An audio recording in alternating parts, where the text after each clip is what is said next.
had my hands on the Canon T6s now for a few weeks, and I'd like to share my thoughts on this camera and the T6i with you. First, we're going to run through the new features and then talk about what differentiates these two models.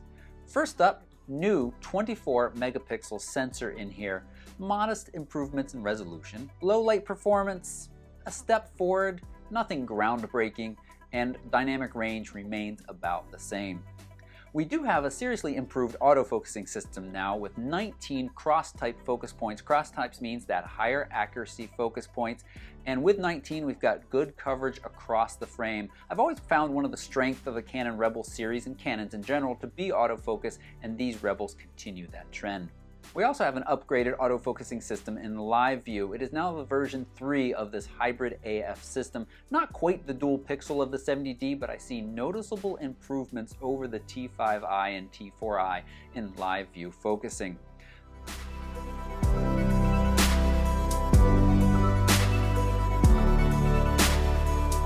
We also finally have Wi-Fi in these cameras, and there's an NFC tag on the bottom of the camera that allows you to touch to initiate connection to your phone, and then through Wi-Fi you can transfer your image files. You have full manual exposure and touch to focus control. You can also transfer video files and image files, but you can't control the camera while in video mode. Now let's talk about the features that set the T6s apart from the T6i. Let's get the big one out of the way. On the T6s we have a rear dial that allows for easier manual control. This is a first in the Rebel series. We also have a top LCD screen, much like the more professional Canon models, that allows you at a glance to see and change your exposure settings. Again, making this a more manual-friendly camera. These features combined provide a camera that gives the enthusiast photographer just a little bit more room to grow.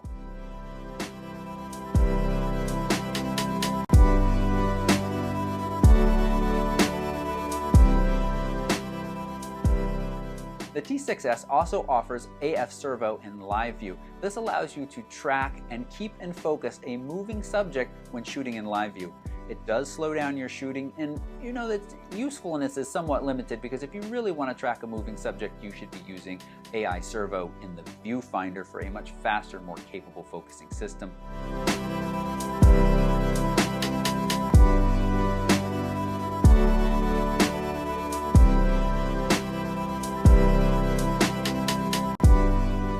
Now let's talk about the additional features that the T6s offers over the T6i. HDR video. This promises to provide you with greater dynamic range while shooting video. In my tests, I found that it offers, well, honestly about the same dynamic range you see when just shooting normal video, and it can only be used in auto mode, making its use limited for anyone truly serious about video. We also have miniature movie mode, which provides this tilt shift-like effect and increased playback speed. It's a neat effect, but I believe its usefulness is limited too. To me, Canon's decision to include these two features in the T6s and not the T6i really feel arbitrary. They were like, what can we do to separate this camera from the T6i and make it worth the extra money?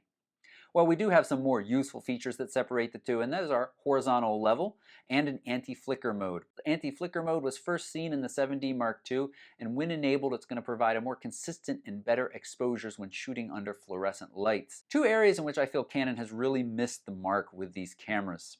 Despite the fact that Canon continues to offer class-leading autofocus for video, we're still limited to 30 frames a second at 1080. And you can only get 60 frames a second if you step down to 720. This limits the possibility of capturing sharp, fast action in video and makes it difficult to create slow motion videos.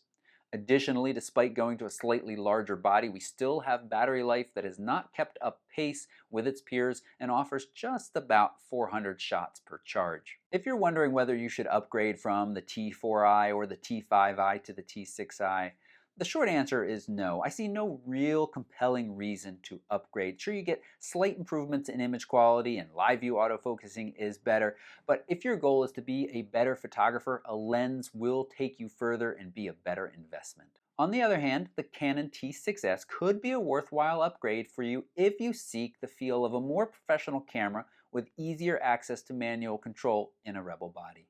T3i owners and owners of earlier Rebel models, the Canon T6s represents a worthwhile upgrade.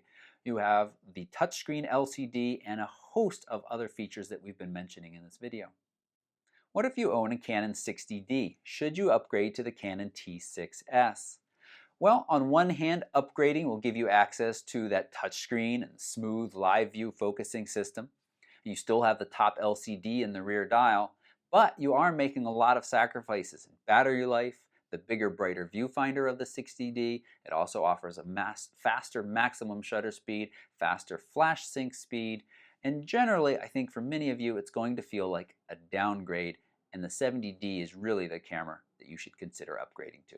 If you're considering one of these cameras as your first DSLR and you're serious about photography, the Canon T6s is the clear choice with that rear dial and top LCD that provide a more manual control friendly camera and give you just a little bit more room to grow.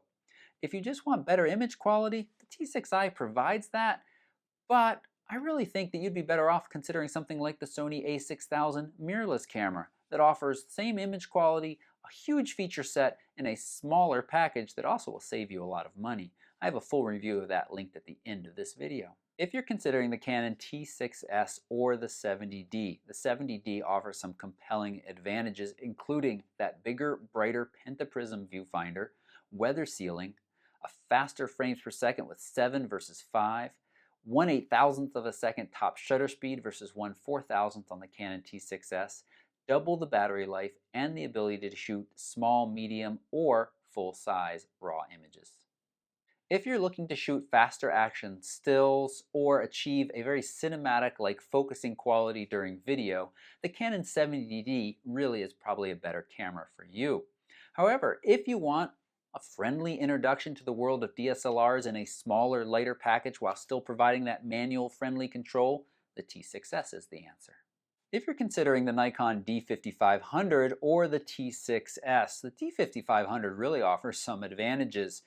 Better battery life, better low light image quality, full HD, that's 1080 at 60 frames a second versus the 30 that we have at 1080 in the T6s, and an innovative touchscreen, and this is all packed into a much smaller and lighter body.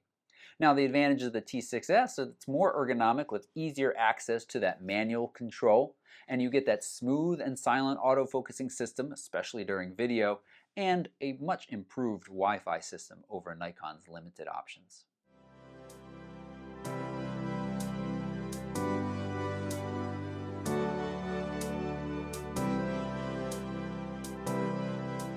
To wrap this discussion up, we can say that Canon has provided some modest upgrades to the Canon Rebel series with the T6s and T6i.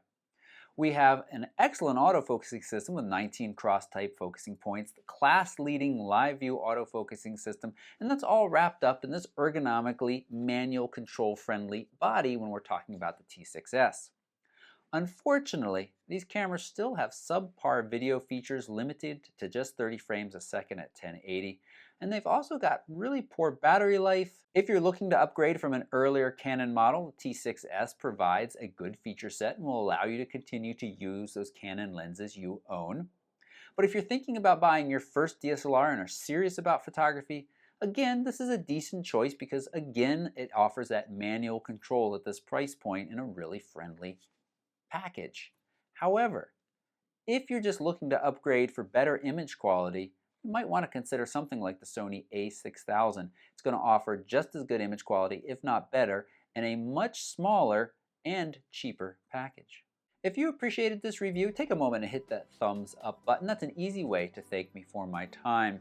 If you're not already a subscriber and you'd like to be notified when future videos are released, including lots more information coming about the T6s, including detailed side-by-side videos against the T5i and the 70D, hit that subscribe button so you'll be notified. If you'd like to have a detailed conversation with me about what gear is best for you and how you can grow your photography skills, come on over to photorec.tv/support and look at the ways that you can get the answers you want. Thanks so much for watching. Goodbye.